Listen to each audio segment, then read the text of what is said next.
Can you explain to us, we see the world in turmoil, not only economically, but socially in the last 12 to 24 months.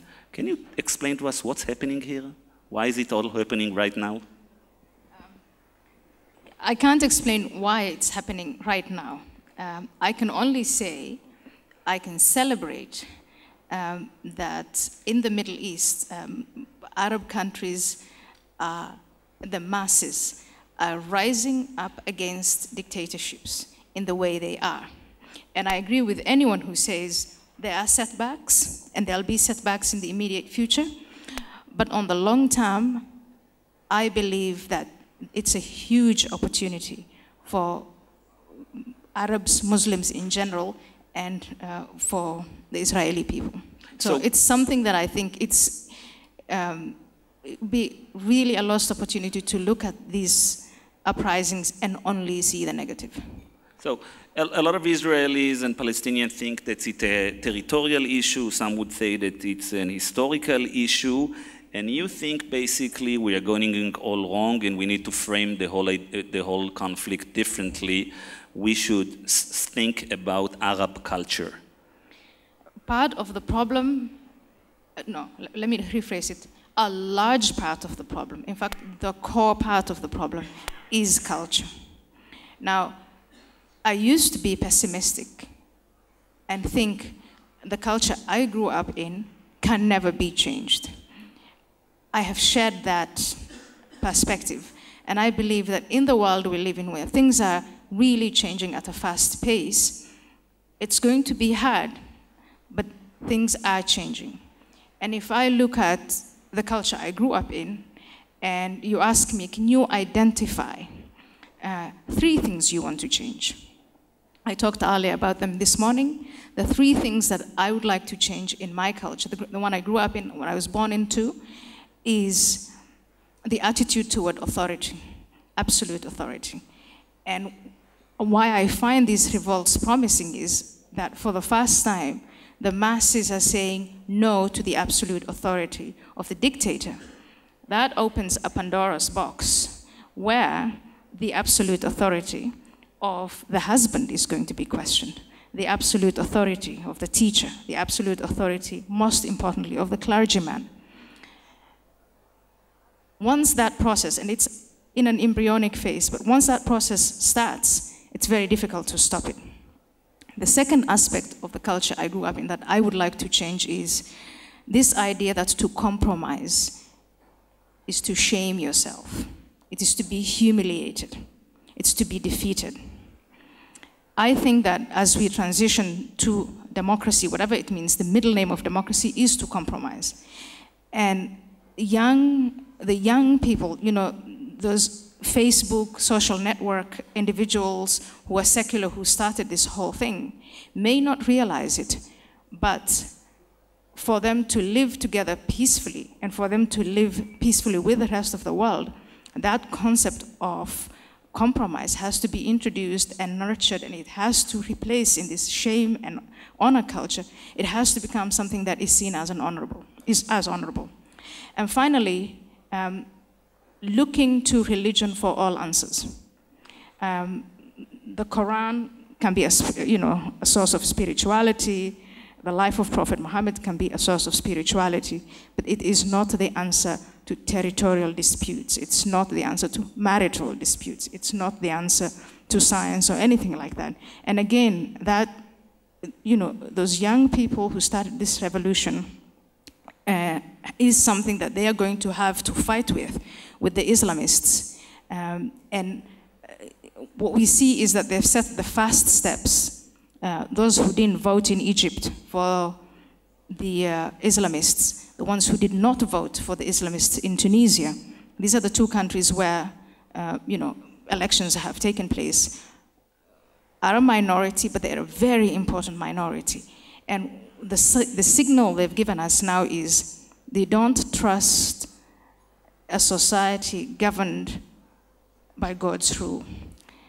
Now, it's those people, those individuals that I think need to be empowered economically, organizationally, but ultimately, intellectually, morally, to produce an alternative narrative to that of the Islamists. So, you said that you were pessimistic at the time, and now you are more optimistic, and you talked about culture, but when I hear you say how important is the Arab culture and that you see is a root part of the problem, it makes me pessimistic, because when you think about culture, it's going to take a lot of time, and this is, we've been trying to resolve this conflict for many years, but looking historically, looking about the evolving culture in the Middle East, it looks as if we'll have to wait hundreds of years.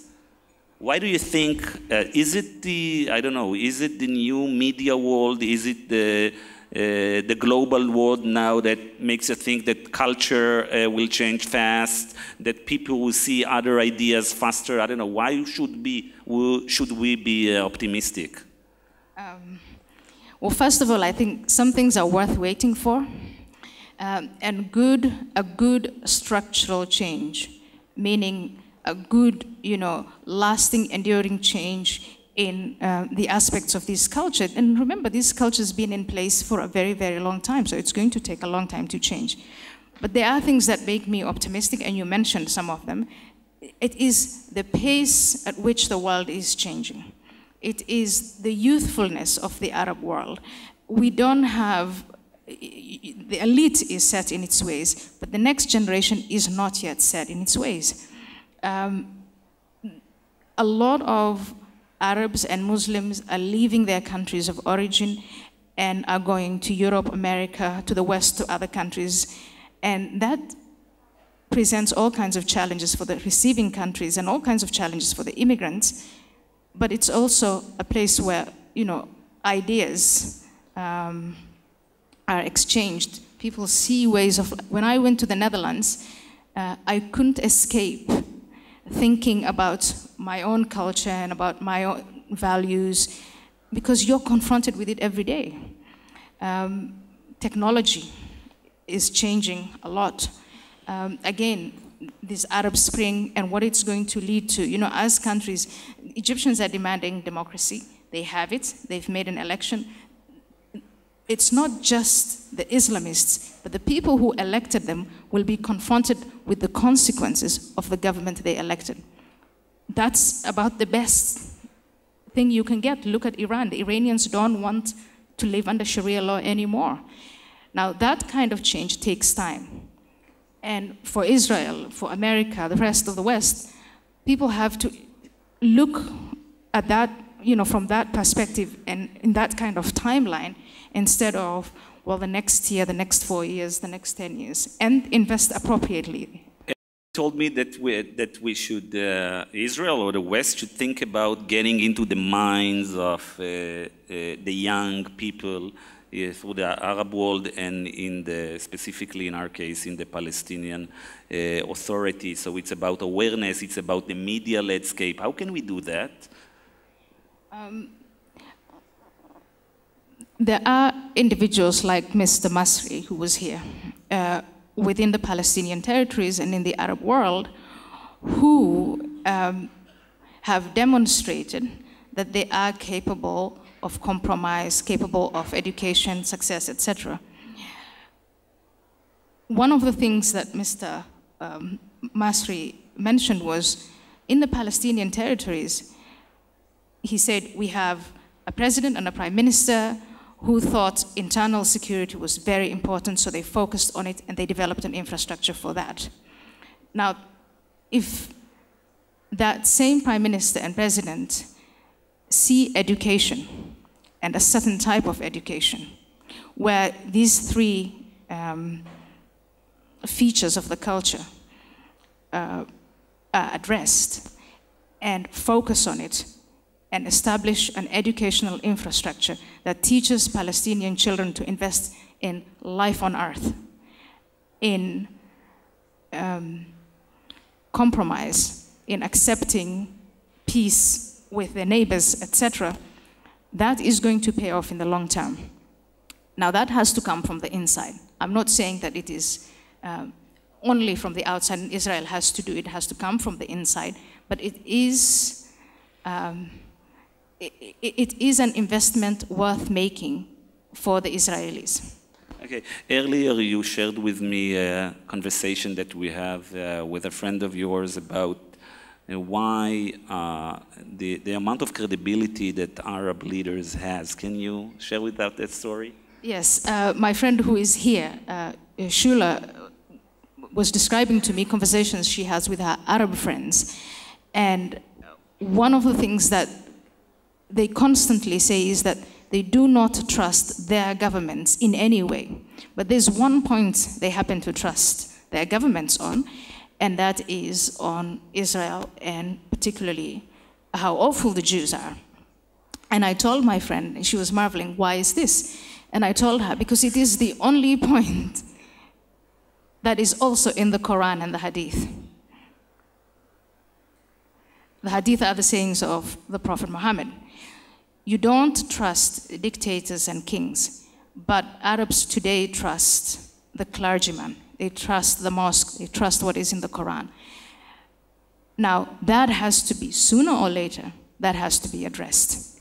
And it has to be addressed as an internal, personal problem by Arabs and Muslims themselves. The outside world can only encourage and empower those who have set the first steps to do that.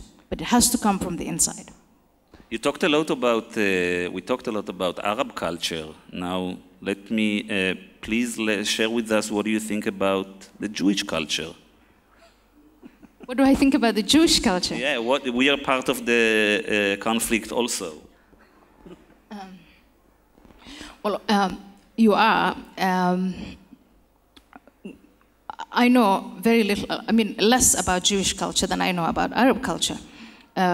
And I don't want to only, say you have no problems, but one of the things that I find very attractive about Jewish culture is this constant debate, the fact that nothing is holy. The same friend, Shula, who's here, I celebrated Passover with her one day, and they were doing the ritual, and I think her son read the part where the Jews had to cross the ocean that God parted, and he immediately said, but why did he have us persecuted in the first place? And I was shocked because this is a religious event, and I didn't expect one of the members to assault God. But later I learned that is the practice of Jewish life, is this constant questioning and debate, and what is this saying that where there are two Jews, there are three opinions. That may seem difficult, but I think that's in fact very attractive, because that gets you thinking, and it keeps you in a dynamic state, it keeps you on your toes. And I have to say, because of that, sometimes that can be exhausting, but it's better than saying, let's not think about it, let's just stick to God's word. Okay, so you were more cautious talking about the Jews than the Arabs, okay? Well, I know very can little understand about that. it. Okay, so tell us before we wrap up. Tell us what is now the project that the most important, exciting project that you are now leading.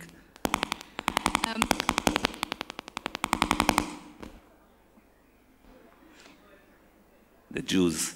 Yes. Jews are behind. Oops.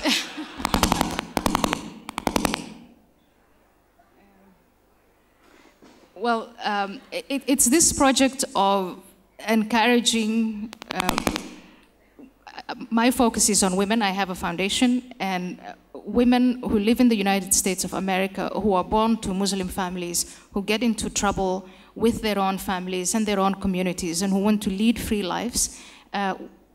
What I do is give them a place they can call, and I educate society on very specific problems that they face, such as honor violence, honor killings, child brides, forced marriages, that sort of thing. And I think that that's my project, that's what I focus on, but I think that it is one of, again, talking about investment in the future, the best investment in the future right now for the Arab world is in its own women and its own girls, for all the obvious reasons. And that's right now my primary goal, besides my child. Okay, Ms. Ayaan Hirsi-Ali, thank you very much.